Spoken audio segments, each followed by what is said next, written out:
First off, I would like to acknowledge the work of my collaborators, Jack Dudzinski here at the University of Alberta, and several other collaborators who have helped me complete this work.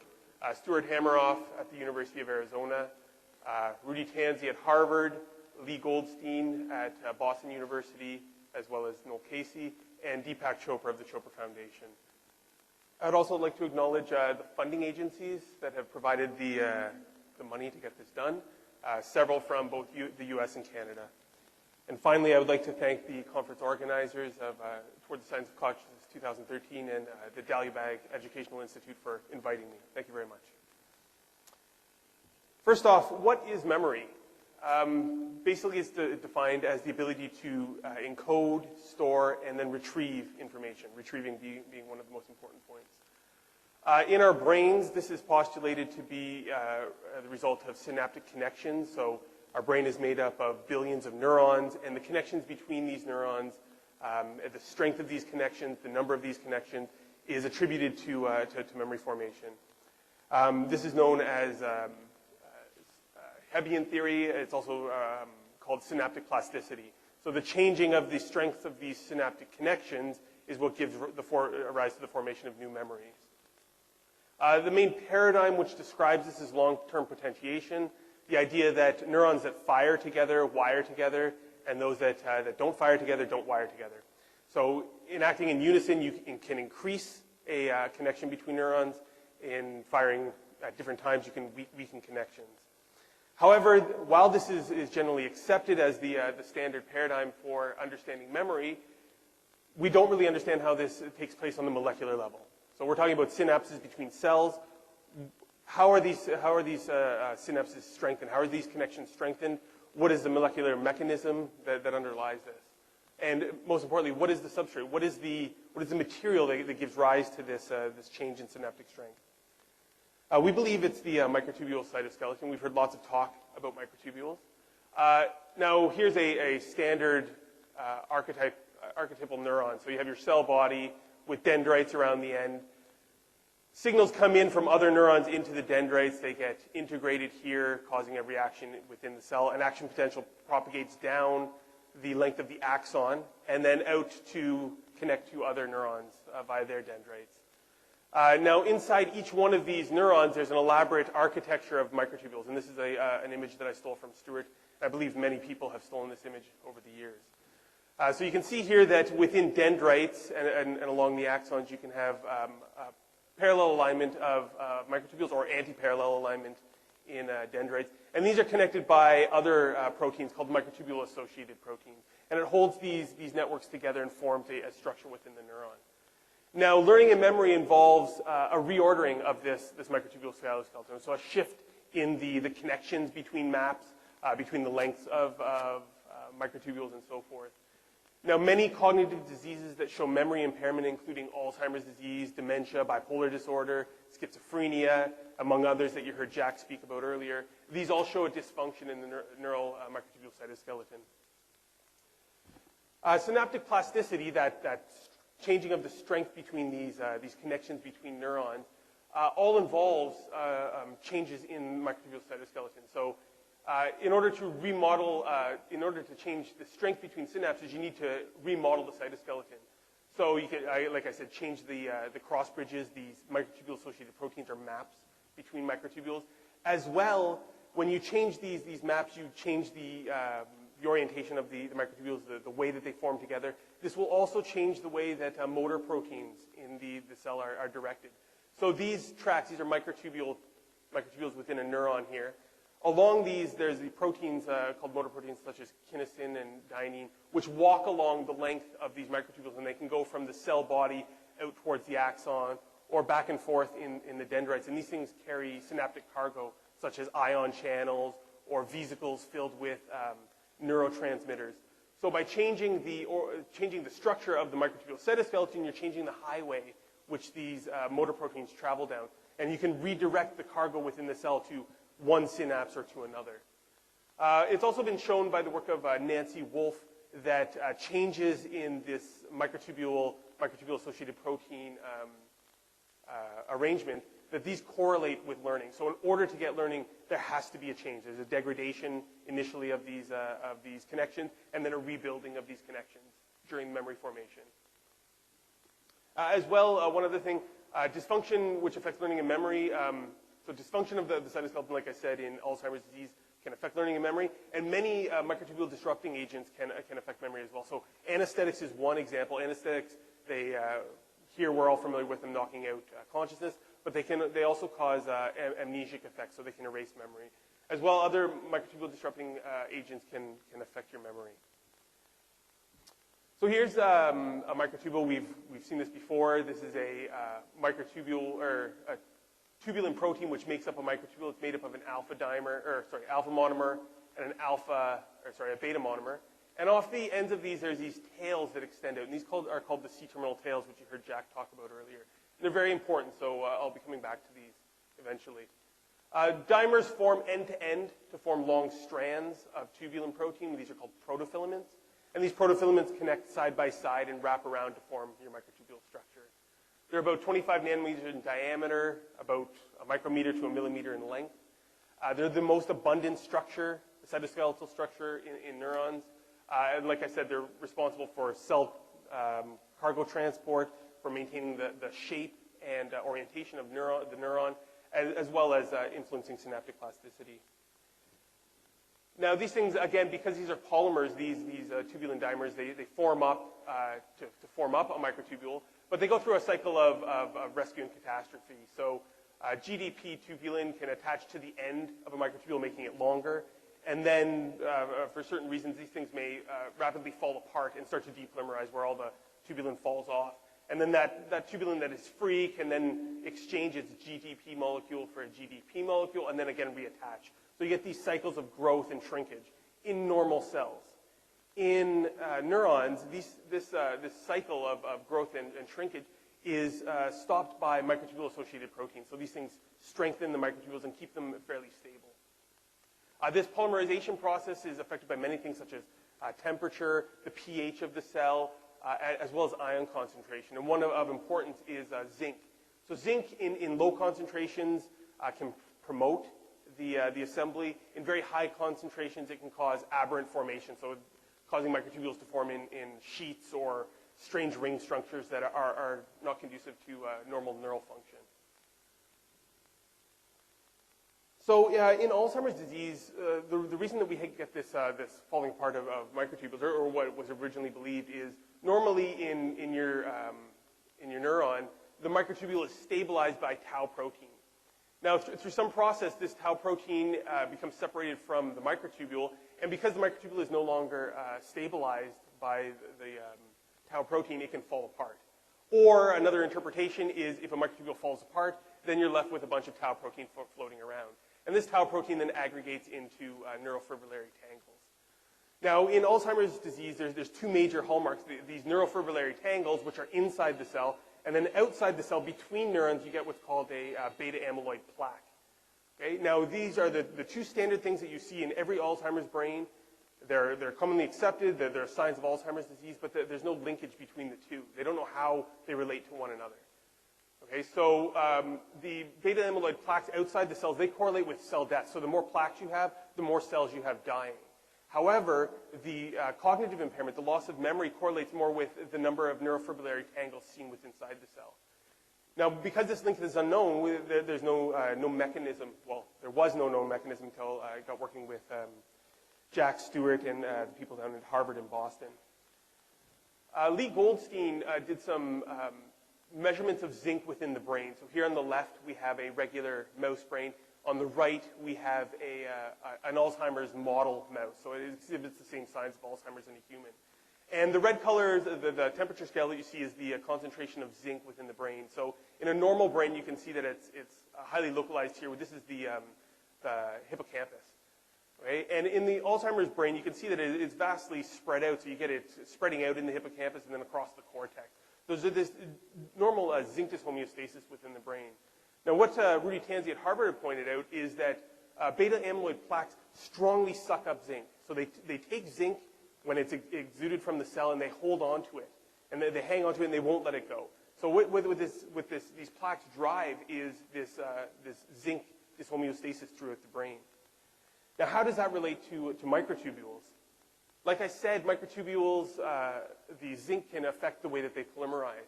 So we formed models of tubulin based on the crystal structures of tubulin, and we predicted where zinc would bind. In low stringency modeling, we found up to 58 sites predicted with a false positive rate of about 5%.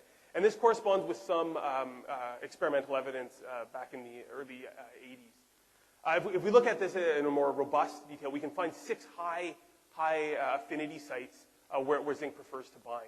And of these, a couple are in the colchicine binding region, which you heard Jack speak of. Some are in the GDP binding site on the beta dimer. And another one is at a site which is known to promote the formation of these zinc-induced sheets. If we look at the electrostatics of these binding sites, here on the top we have a normal tubulin dimer with no zinc.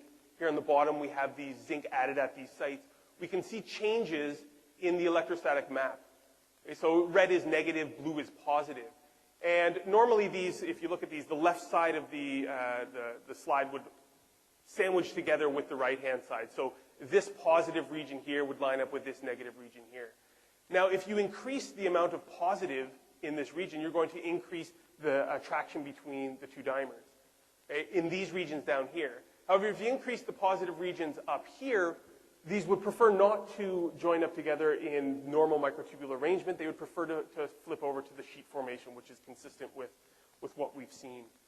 So the idea is that at low zinc concentration, it would promote dimer assembly into microtubules. At very high concentrations, these things would prevent formation in microtubule arrangement, but would promote formation in this sort of zinc sheet arrangement. So this is consistent with what is known from experiment of microtubule polymerization with zinc. We built a kinetic model with a bunch of mathematical equations, rate equations, ordinary differential equations to describe how beta amyloid sucks up zinc and how that would affect the polymerization of microtubules. And these are our main results. So red is polymerized tubulin. Blue is the number of beta amyloid proteins that form together to form these beta amyloid plaques. And yellow is the free zinc that's available to microtubules for polymerization. On the left-hand side here is a percentage scale, so the percent of the value, an initial starting value. So initially you have only free beta amyloid, and you have all of your tubulin polymerized into microtubules, and you have a full amount of free zinc. As beta amyloid increases, so that as the plaques form together, you're sucking up more free zinc, and the number of microtubules within the cell will decrease to a steady rate. So what this is saying is that beta amyloid plaques induces zinc loss. This zinc loss drives the loss of microtubules. And this is completely independent of the loss of the microtubule-associated protein tau. So you don't need to have the hyperphosphorylated tau to lower the number of microtubules within the brain. So here, this is linking beta amyloid with loss of microtubules. Now, if you have less microtubules in the neuron, and you're still producing the same amount of microtubule-associated protein tau, what is this tau going to do? It's floating around free within the cell, and we believe that the hyperphosphorylation mechanism is a way to get rid of the tau. So then it forms up in these clumps, hopefully to get removed, but in pathological cases, it sticks around. So the loss of microtubules could drive neurofibrillary tangles. This would correlate with memory loss, an MT-based memory impairment. So loss of the memories correlates with loss of microtubules. And this would also link amyloid plaque pathology with neurofibrillary tangle pathology, which to this point has not yet been done. Now, microtubules, this kind of says that microtubules are very important to memory. Okay, so they're a good substrate. It lines up with some of these experiments. But what is the mechanism? How can you store information in a microtubule? This is just a protein polymer. So we did further work. This was actually preceded this work, but it led up to this. Whenever there's a neural event, so if you have an incoming action potential into a neuron, it opens up ion channels, which allows the influx of ions. And then this triggers events within the cell. So it activates certain proteins, it activates certain enzymes, and these enzymes go and they perform functions in the cell. One important enzyme is called calcium calmodulin kinase 2, which you heard Jack allude to, and it's vital for memory, and it's vital for long-term potentiation. A single point mutation changing one amino acid within this enzyme can result in memory impairment. Okay? And it's been suggested that this molecule itself is a molecular switch for memory. So by turning it on, you can store memories, and by turning it off, you can not store memories or even erase memories. And effectively, this records synaptic activity. So as there's an incoming signal, calcium is released into the cell, and this calcium wave is encoded in this enzyme. So normally the enzyme is floating around, and it's in this inactive state. It can't do anything. Calcium comes into the cell, binds with a protein called calmodulin, and this calcium calmodulin complex activates the enzyme, and it causes these regions, these green and yellow regions, which are called kinase regions, to be released. And these are now active. They can go and they can perform functions on proteins within the cell. And what they do is they phosphorylate the protein, phosphorylate a substrate, and they leave a tag on the protein. Over here on the far right, this is the electrostatic map for this protein. And you can see that it's fairly blue, which means it's fairly positive. Now, if we look at microtubules or tubulin are known to be phosphorylated by this enzyme. It's not known how, the mechanism is not known. But if you look at a single tubulin, it forms up into a microtubule. If you look at a patch of the microtubule surface, either in a B lattice here on the left or an A lattice here on the right, and look at the electrostatic potential of these patches, you can see that it's fairly negative. So we have a fairly positive enzyme, a fairly negative protein substrate. So you would suggest that these would have some sort of attraction together. Now, if you look at the size of a microtubule patch and this calcium calmodulin kinase enzyme, you can see that they're almost the exact same. So here's the enzyme, here's the patches, and here's an overlay of the A lattice. And you can see that it lines up almost exactly with this microtubule A lattice. In a B lattice, you would have to have a slight bit of flexibility in this enzyme, which we believe is perfectly available. I mean, you saw the legs extending out. They're held out by a string of amino acids, which would be free to move about with a little bit of strength. So depending on the way that these things line up, you can align these kinases with the surface of the microtubule in different patterns. Now, not every one of these kinases needs to be active. You could have one being active, you could have all 6 being active, or any sort of pattern. And it doesn't matter, I mean, you could have any sort of orientation. So this one could be active and this one, or this one and this one, or this one and this one. And you get all sorts of different orientations of the ways that these could align. Looking at the attraction between these two, between the electrostatic maps, we show a convergent field lines. The gray are the electrostatic fields between these two proteins. And they're converging, so they come together, which means there is a general attraction. If you look at the strength of this, it's approximately 6 kilocalories per mole at biological temperature, which is for a single kinase tubulin interaction. So you can have up to 6 times this amount for all 6 of the kinase. And this is a considerable binding energy, so it's fairly strong attraction between the two. Now, these kinases, like I said, can phosphorylate the tubulin dimers, and effectively this phosphorylation would then encode information. So because I said that there was different patterns, we can go through and form different patterns on the microtubule surface, and depending on which dimer which monomer is being phosphorylated, you can have multiple patterns forming, whether it's on an A lattice or a B lattice, effectively encoding information into the microtubule.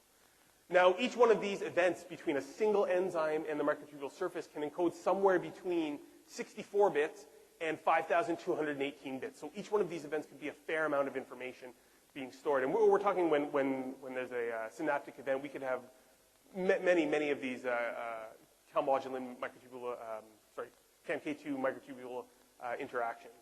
And each one of these events releases about 20 times thermal energy. Okay, so the binding, the attachment of this phosphorylation to the microtubule surface is very strong. So it's not something that's going to be attached and then the vibration due to the environment is going to cause this thing to be released. This thing is permanent almost. Now, what could this do? How can these things be read out? So this is the encoding mechanism. That encodes it. It stores it because it's fairly stable, but how do we read it out? Well, these phosphorylation patterns may tell, these post-translational modification patterns may tell microtubule-associated proteins where to bind. So it may tell where structural maps, which link two microtubules together, it may tell it where to bind, or it may tell where motor proteins where to walk. So here we have a kinesin molecule, and it steps down and will only step on a phosphorylated patch. And then when it reaches a microtubule-associated protein, it releases, and then releases from the surface of the microtubule. So this could effectively tell motor protein transport or tell the microtubule cytoskeleton how to form. Okay, so now we have we're reading out the information in the structure of the microtubule cytoskeleton or in the transport of these microtubule-associated proteins. Another way that this could be read out is via ionic propagation along microtubules. So microtubules, they can form a cloud of ions around them, and in the presence of potential differences, these form signals down the length of the microtubule. So this can also happen along maps. So in this particular orientation, if you have if this is one input, this is another input, and this center protofilament is our output read, then if you only have one input, you're not going to read anything on this center line. If you have one coming from the other, you have nothing reading on the center line. But if you have both, then the horizontal components can cancel, and you can get a signal traveling only down the length of the protofilament. So this is effectively an AND gate. Likewise, you can have something forming an exclusive OR gate. Right? So if you have it on one, it goes down the center. If you have it on the other, it goes down the center. But if you have both, and these are out of phase, and they can cancel one another. So this is an exclusive OR gate. And together, both an AND gate and an exclusive OR gate forms the basis for a universal logic. So any sort of binary logic that you have in a computer, you could form with these two gates on microtubule surface. So this effectively it forms a basis for memory. So you can encode it in microtubules, and then you can read it out. And this would have implications for neural function. Now, what about consciousness? Okay. This is much harder to define. If it was easy to define, we wouldn't be having these conferences. Now, we all accept that this is related to brain function in some way, and there's been arguments to relate consciousness and memory. There's got to be some mechanism linking memory and consciousness. If you're not conscious of an event, can you have a memory of it? Now, the most comprehensive extended theory of consciousness has been the Penrose-Hameroff or theory, which you've heard much about this past week. Basically, it says that quantum computations within these microtubules are the cause of consciousness. So the collapse of these quantum computations is consciousness. Now, anesthetics would then, which are drugs which erase consciousness, would serve to inhibit these quantum states. Now, the major argument against this idea has always been, isn't biology too warm and wet for these quantum effects? Wouldn't the random motion of the environment wash away all these quantum events so it doesn't render these, makes them ineffective? Now, recently, in the past 5 years or so, there's been much news in scientific literature about quantum coherent energy within photosynthetic systems. Okay? Well, if it can happen in photosynthesis, why can't it happen in microtubules? Okay? Can these support the similar phenomena? And if it can support it, can anesthetics inhibit this phenomena?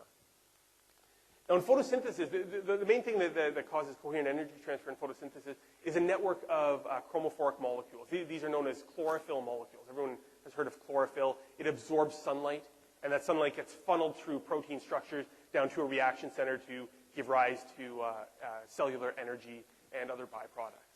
Now, in tubulin, there's a nice network of aromatic amino acids. And here I'm only showing tryptophan. Tryptophan itself is a chromophoric molecule. It can absorb light and it can emit light. Okay? So the arrangement of these tryptophan molecules within the tubulin dimer is very similar to that within these photosynthetic units. The spacing is comparable. The size is comparable. The amount of energy that's required to activate a chlorophyll molecule is about the same not the energy, but the result, the dipole transition that happens in a chlorophyll molecule is about the same that happens in a a tryptophan molecule. Now, what happens is a quanta of light, a single photon comes in, it interacts with the tryptophan's indole ring, these ring structures, and it causes it to jump to an excited state. Now, when it jumps to an excited state, there's a bit of a reorganization of the electrons within the tryptophan molecule, and this gives rise to what is known as a transition dipole moment. And the transition dipole moment of the tryptophan molecule is about between 5.5 to 6 dpi, which is comparable to that for bacterial chlorophyll or chlorophyll within plants. Now, tryptophan itself is excited within the UV range, so ultraviolet range, somewhere between 260 and 305 nanometers, so a fairly energetic photon. And we can model this, we can form a Hamiltonian of this, so the energy required to excite a single tryptophan molecule, as well as the coupling between these transition dipole moments between tryptophan molecules. And this is exactly the same methodology that they use in these photosynthetic systems. Now, if we take the Hamiltonian that's formed from looking at these properties and move it over into exciton space, so look at the excitations that can form across these tryptophans, we get something like this. So I'm just going to explain this. So here's just a tryptophan within tubulin. This matrix here, each one of these rows corresponds to a single excitation within the tryptophan, within the tubulin molecule. Okay, so this would be one excitation across all the tryptophans. Excuse me. This would be another excitation, but this would be an excitation at slightly lower energy, and then this would be another one at slightly lower energy, and so forth. Now, if you look at the columns, this is talking about an individual tryptophan molecule. So this would be the first tryptophan, this would be the second tryptophan, this one would be the third, the fourth, the fifth, the sixth, the seventh, the eighth, as you go along. Now, the color code tells how much, basically how much excitation each one of these tryptophans have. So if you see white, it's less than 10% excited. If you see red, it's somewhere between 90 and 100% excited. Now, if there's only a single one that's red, then that's 100% localization of the excitation on one of the tryptophan molecules. When you get this blurring, what you're seeing is a spread out of the excitation over several tryptophan molecules. So you're getting an effective delocalization of the excitation.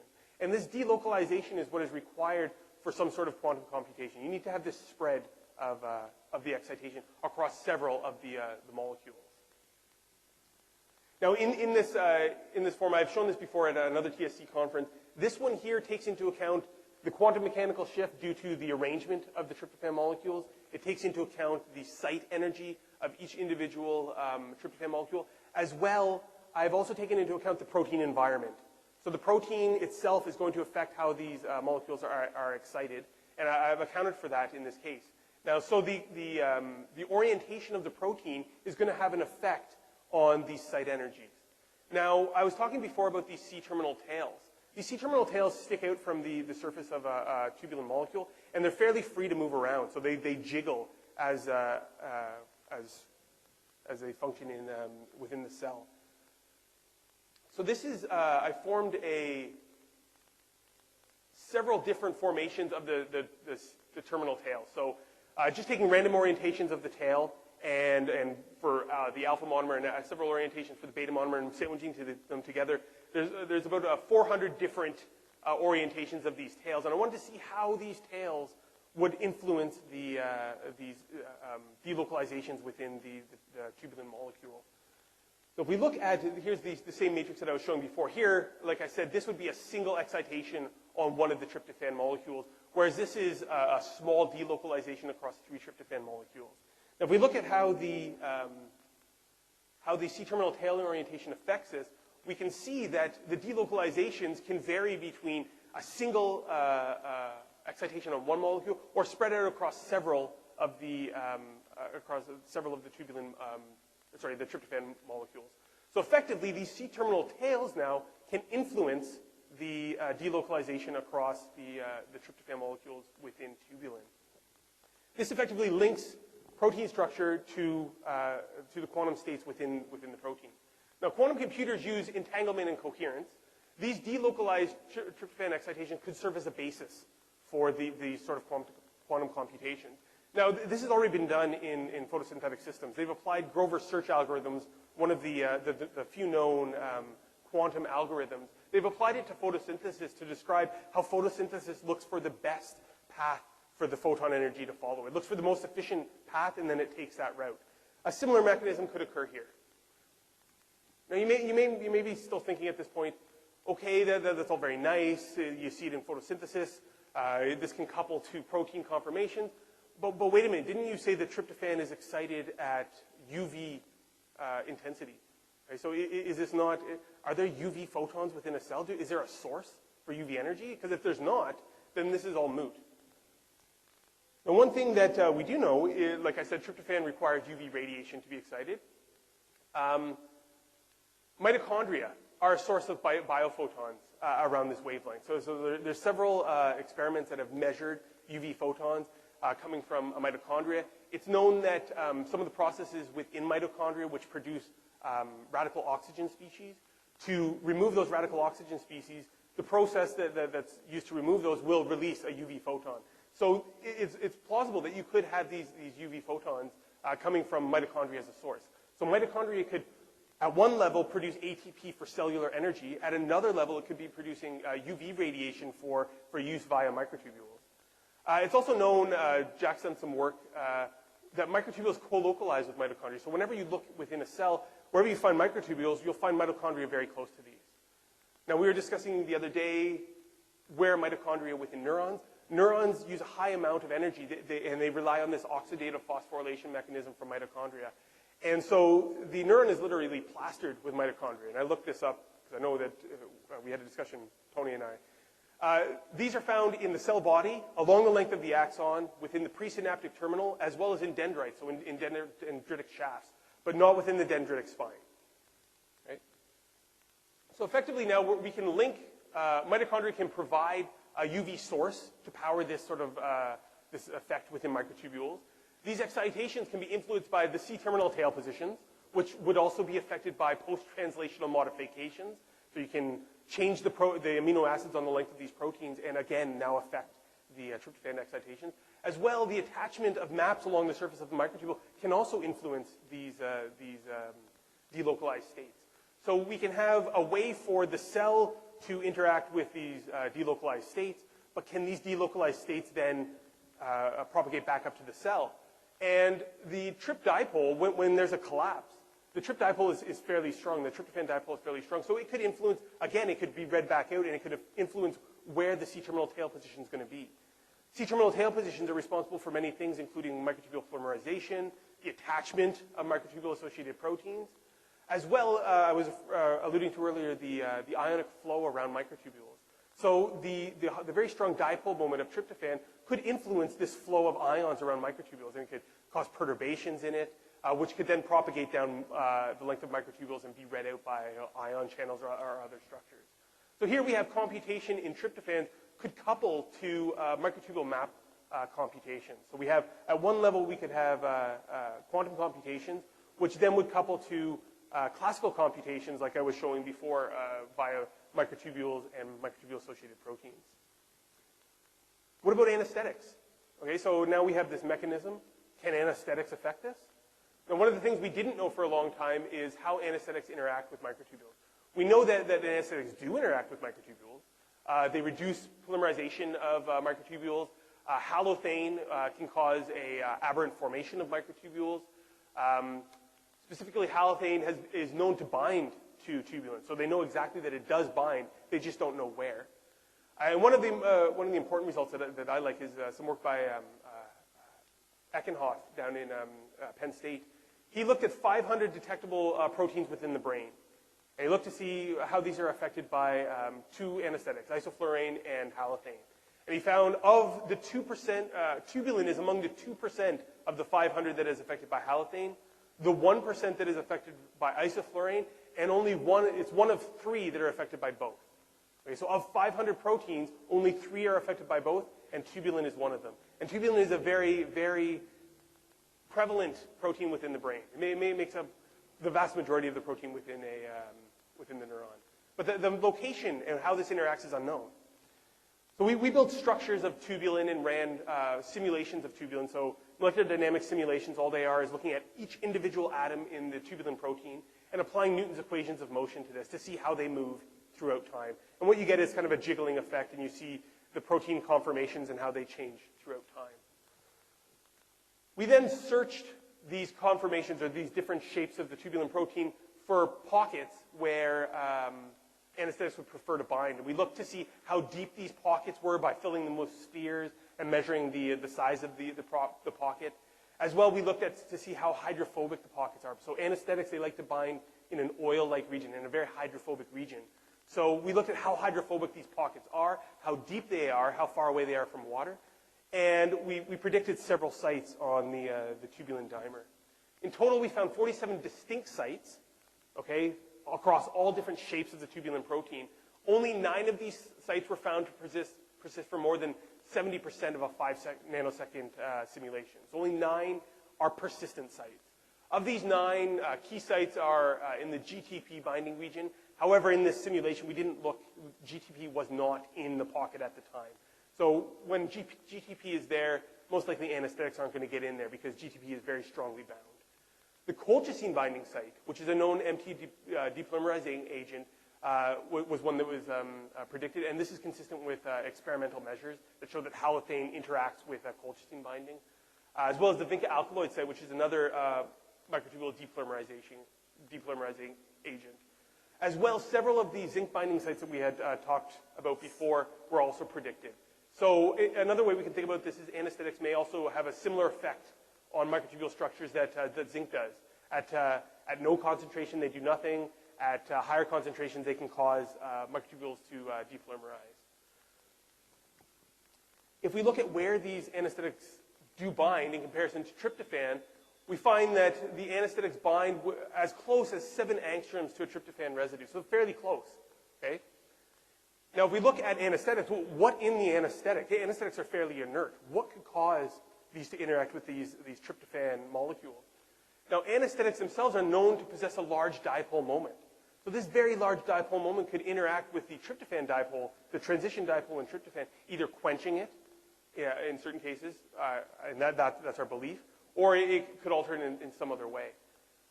So these anesthetic dipoles could influence the tryptophan transition and maybe effectively wash out this delocalization. This is something that we're still looking at. We haven't fully got here yet. So it is plausible that anesthetics could interfere with this tryptophan energy transfer or these tryptophan computations. So in summary, memory depends on the neural cytoskeleton. Using this as a basis that memory is stored within the neural cytoskeleton, we can provide a molecular mechanism of synaptic plasticity and memory encoding, which is so far to this point not fully been explored or hasn't fully been elucidated. It provides a link between the hallmarks of Alzheimer's disease, which no other theory has yet provided. As well, it provides a mechanism for the description of the amnesic effects of anesthetics. So anesthetics affect consciousness. As well, they can erase memory, and this is a common site where this could occur. As well, quantum phenomena in microtubules is biologically plausible.